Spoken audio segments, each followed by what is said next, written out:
So এটা আমরা কেউ এখনো সিঙ্ক করেনি, এখন আমরা কেউ বিশ্বাস করতে পারছি না যেটা হয়েছে। আমরা কন্টিনিউয়াসলি কাউকে না কাউকে ফোন করছি জানার জন্য যে সত্যি কি ব্যাপারটা, না হয়তো এখনো এটা চলছে সবারই, যে যদি কেউ বলে যে না নিউজটা হয়তো ফেক ছিল বা নিউজটা হয়তো এই ছিল, তো কিন্তু কিন্তু কেউ বলছে না সেই কথাটা যে নিউজটা ফেক ছিল। রাহুলদা যেহেতু আমাদের সঙ্গে খেলতো, আসতো,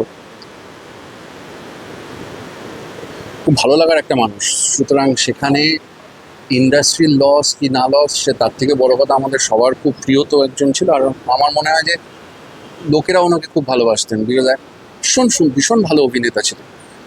সেই মানুষটার এইভাবে জাস্ট মেনে নেওয়াই যাচ্ছে না। আমি এখনো পর্যন্ত, আমি কেন, আমাদের কেউই এখনো পর্যন্ত পুরো ব্যাপারটাকে এখনো সিঙ্ক করতে পারি।